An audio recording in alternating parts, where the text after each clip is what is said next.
मुरारी। हे नाथ नारायण वासुदेवा। हे नाथ नारायण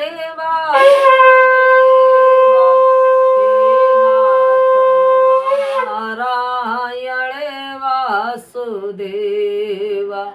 श्री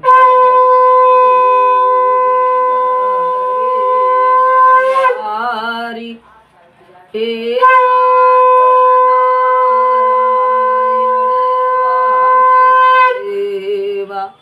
हे नाथ दे दो चरणों की सेवा। हे नाथ भूलू नहीं मैं नाम तुम्हारा। श्री कृष्ण गोविंद हरे मुरारी। हे नाथ नारायण वासुदेवा। हे नाथ भूलू नहीं मैं नाम तुम्हारा। हरे हाल में मैं यही गीत गाऊं। हे नाथ नारायण वासुदेवा। हे नाथ नारायण वासुदेवा। का आना कैसे हुआ? रामचंद्र जी कहने लगे, हे ऋषिवर, मैं अपनी सेना सहित यहाँ आया हूँ और राक्षसों को जीतने के लिए लंका जा रहा हूँ। आप कृपा करके समुद्र पार करने का कोई उपाय बतलाइए। भय ऋषि बोले, हे राम, फागुन मास के कृष्ण पक्ष की एकादशी का व्रत करने से निश्चय ही आपकी विजय होगी। साथ ही आप समुद्र भी अवश्य पार कर लेंगे। इसके लिए आप दशमी के दिन स्वर्ण, चांदी, तांबा या मिट्टी का एक घड़ा बनाएं। उस घड़े पर को जल से भर कर तथा 5 पल्लव रख वेदिक पर स्थापित करें। उस घड़े के नीचे 7 अनाज मिलाए हुए और ऊपर जौ दे दिए लाला ने, जौ रखे। उस पर श्री नारायण भगवान श्री श्रवण मूर्ति स्थापित करें।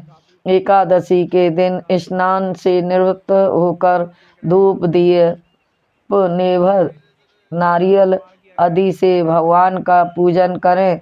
तब घड़े के सामने बैठकर दिन व्यतीत करें और रात्रि को भी उसी प्रकार बैठ कर जागरण करें। दशमी के दिन, द्वादशी के दिन नित्य नियम से निवृत्त होकर उस घड़े को ब्राह्मण को दे दें। हे राम, यदि तुम भी इस व्रत को सेनापति सहित करेंगे तो तुम्हारी विजय अवश्य होगी।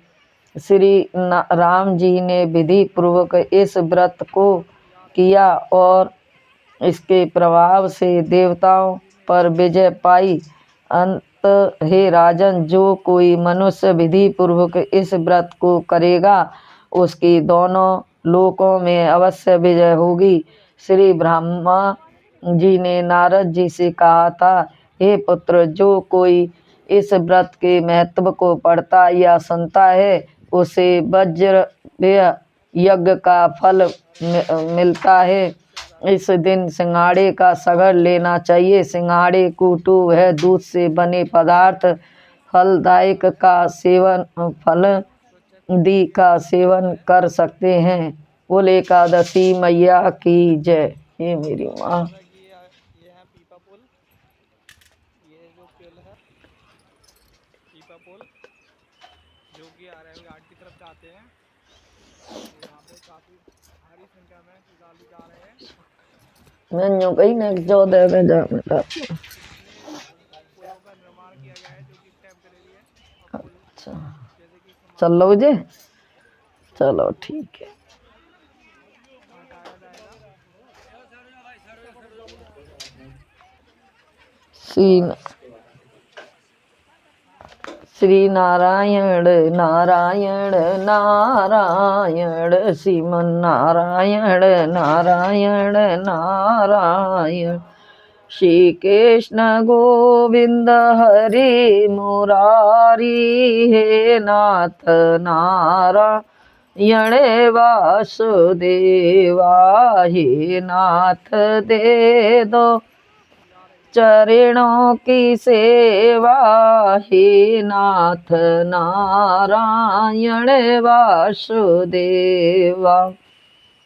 अर्जुन ने पूछा, हे मधुसूदन, संन्यास और त्याग के तप को पृथक पृथक जानने की इच्छा करता हूँ। श्री भगवान ने कहा, कामना वाले कर्मों को के त्याग को ज्ञानी लोग संन्यास मानते हैं और विवेक पुरुष फलों के त्याग को त्याग कहते हैं। कोई पंडित दोष युक्त जानकर कर्म को त्यागना उचित समझते हैं। कुछ लोग यज्ञ दान और तप यदि कर्मों के ना छोड़ने को त्याग बताते हैं। हे भरत, त्याग के विषय में हमारा निश्चय जो है वह सुनो। त्याग 3 प्रकार के हैं, यज्ञ दान तप आदि कर्म त्यागने नहीं चाहिए, वे अवश्य करने योग्य हैं, क्योंकि ये तीनों ज्ञानियों को पवित्र करते हैं।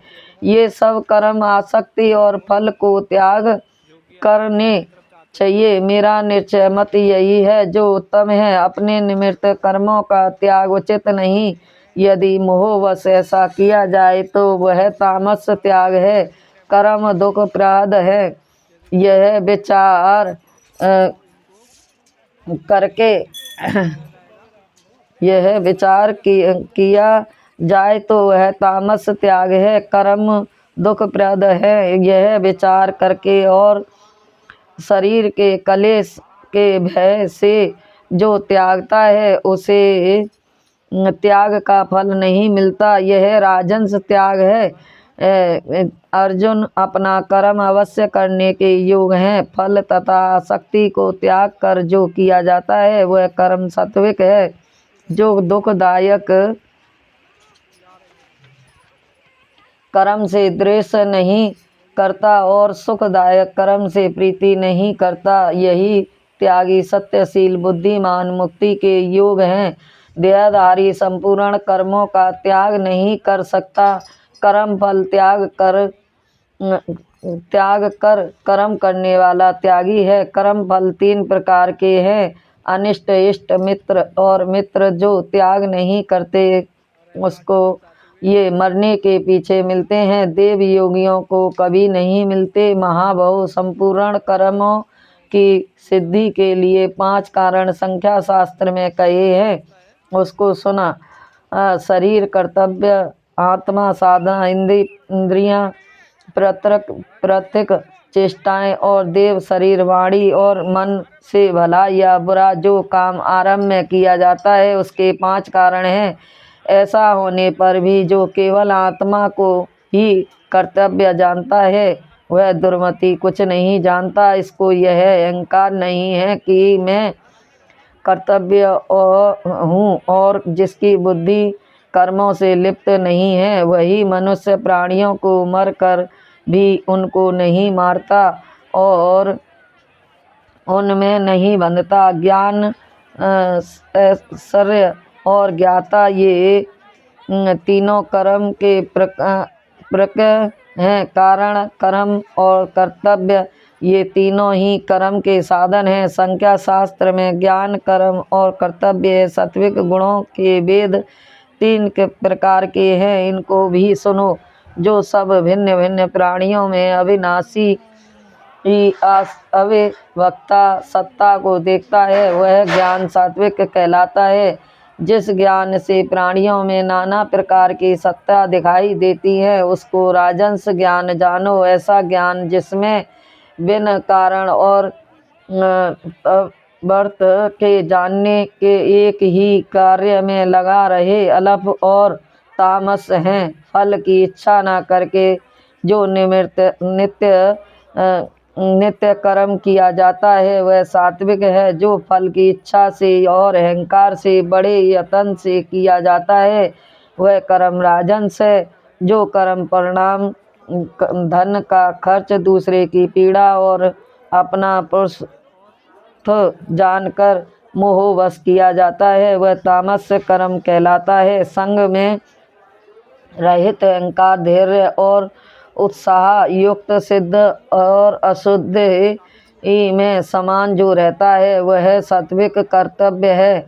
रोग मुक्त, फल का इच्छुक, लोभी, हिंसक, अपवित्रता, हर्ष, शोक से युक्त राजंस कर्तव्य कहलाते हैं। चंचल चित्त वाला, नीच, मूर्ख, दूसरों की बुराई करने वाला, आलसी, विवादी और दृढ़ सूत्री और तामस कर्तव्य कहलाता है। हे धनराज, गुणों के तरह बुद्धि और धैर्य के तीन भेद हैं। इसको विस्तार से कहता हूँ, सुनो। बुद्धि प्रवृत्ति, कर्तव्य, अकर्तव्य, भय और अभय का बंधन, वह मोक्ष को जानता है, वह सात्विक है। हे पार्थ, जिससे धर्म और अधर्म, कर्तव्य ठीक निश्चय नहीं होता वह राजंसी बुद्धि है। हे पार्थ, जिस अज्ञान से ढकी बुद्धि करके मनुष्य अधर्म को धर्म मानता है वह तामस्वी है।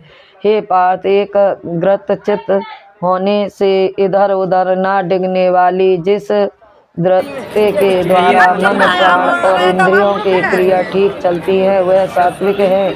पार्थक, जो प्रसंग से फल की इच्छा वाला है, जो धर्म, कर्म तथा अर्थ को धारण करता है, उसकी प्रवृत्ति राजंसी है। हे पार्थ, जिस वृत्ति से मूर्ख जन निंद्रा, अभय, शोक, विषाद और मद को नहीं त्यागते वह तामसी व्यक्ति है। हे पार्थ भरत, तीन प्रकार के सुख को सुनो जिन के आरंभ से चित्त रमता है, दुख का अनंत हो जाता है, वही सुख सात्विक है। जो आरंभ में विष के समान और अनंत में अमृत के समान होता है, जो सुख आरंभ में अमृत के तुल्य और अनंत में विष के सदृश विषय और इंद्रियों के संयोग से होता है, उसे राजंस कहते हैं। जो सुख आदि और अनंत दोनों में मनुष्य मोह में फंसता है वह, और जो नींद, आलस तथा प्रमाद से उत्पन्न होती है वही तामस है। प्रकृति के इन तीनों गुणों में अलग कोई वस्तु आकाश, पाताल, देवलोक में नहीं है।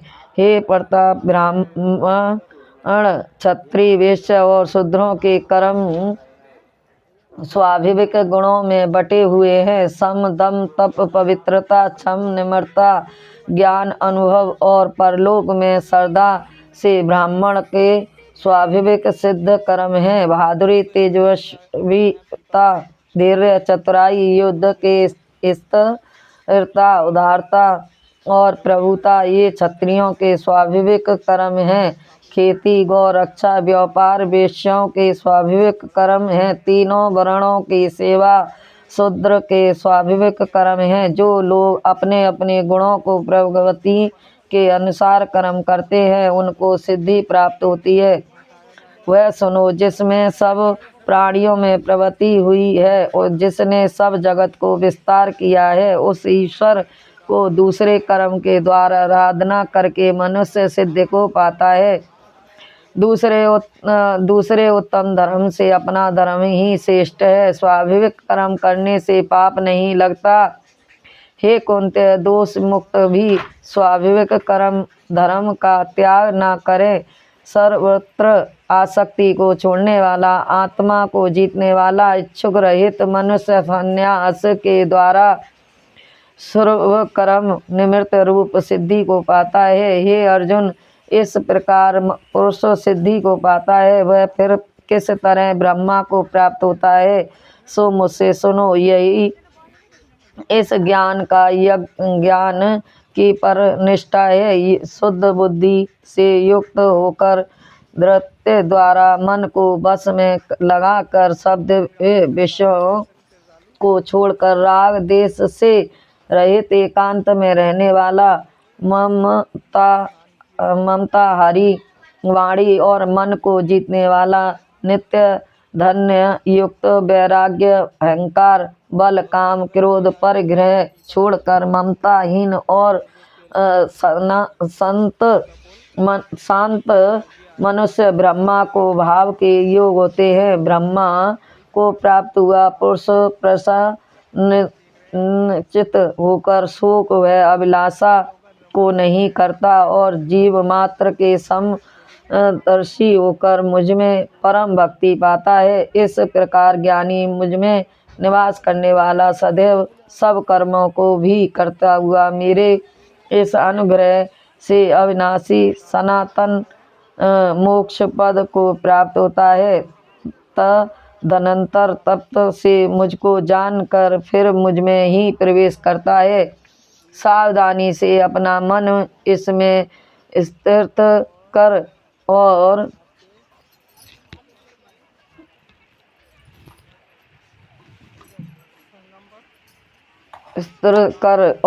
सब कर्मों को मुझ ही में अर्पण कर बुद्धि योग के आश्रम से निरंतर अपने चित्त को मुझ में लगा दे।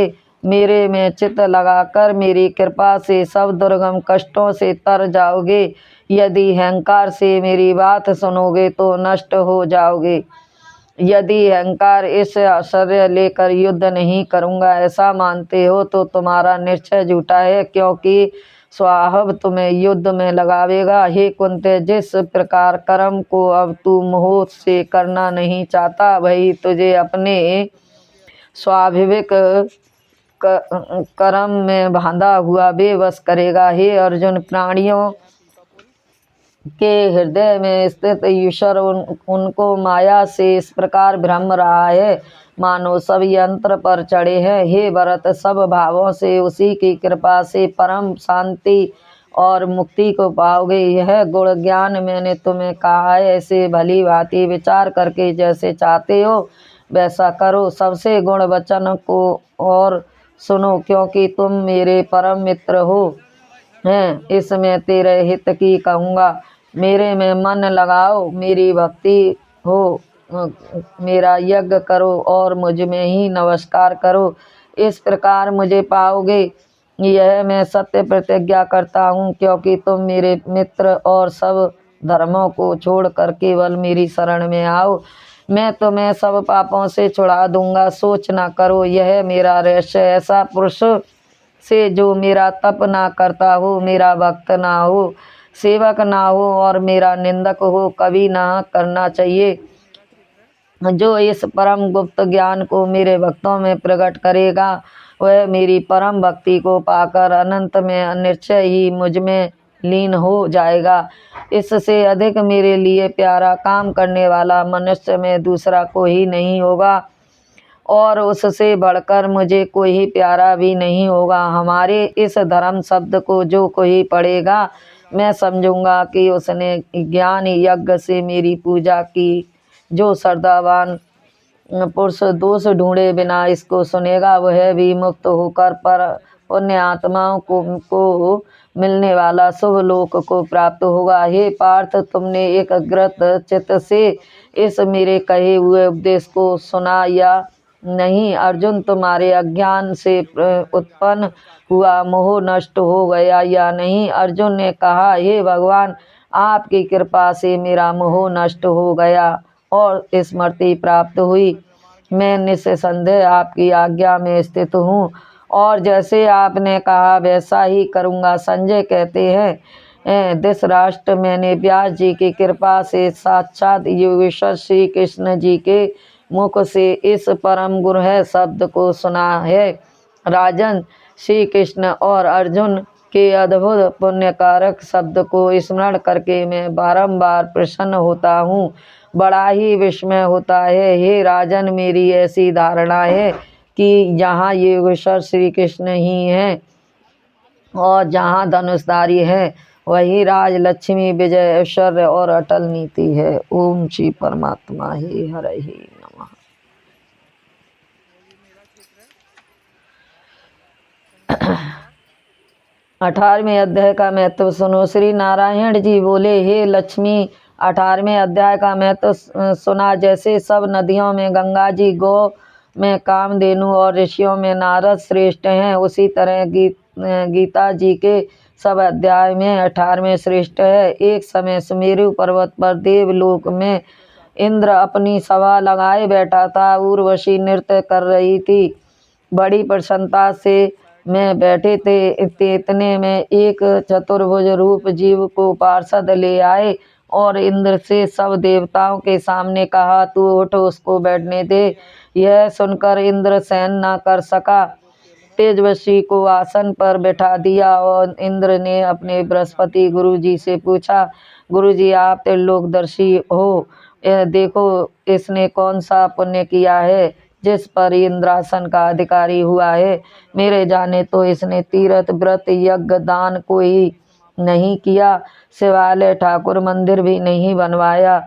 यही सब बात बृहस्पति जी ने भगवान से कही। तब प्रभु ने बृहस्पति जी से कहा कि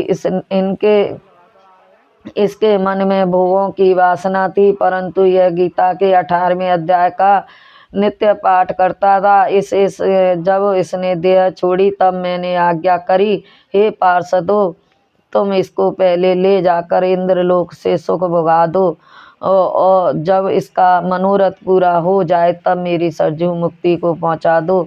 सो तुम जाकर भोगों की सामग्री इकट्ठी कर दो। तब इंद्र और सब देवता आकर इंद्र के सब भोगों की वस्तु एकत्रित कर दी और कहा, इंद्रलोक के सुखों को भोगो। कई काल इंद्रपुरी के सुख भोग कर फिर श्री भगवान की कृपा से सरयू मुक्त होकर पाकर वैकुंठ का अधिकारी हुआ। श्री नारायण जी कहते हैं कि हे लक्ष्मी, यह 18वें अध्याय का महत्व है। गंगा, गीता, गायत्री कलयुग में यह तीनों मुक्ति के दाता हैं। ओम श्री परमात्मा ये हरहि नमः। ओम श्री परमात्मा ये हरहि नमः। ओम श्री परमात्मा ये हरहि नमः। ओम गुरुदेवाय नमः। हे नाथ नारायण वासुदेवा, हे नाथ नारायण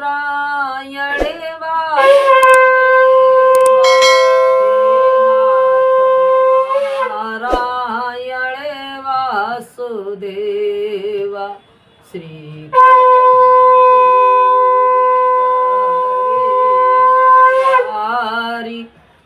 हे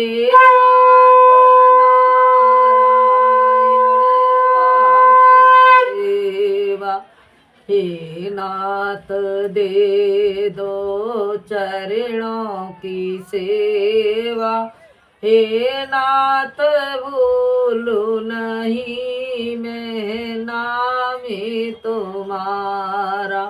श्री कृष्ण गोविंद हरे मुरारी,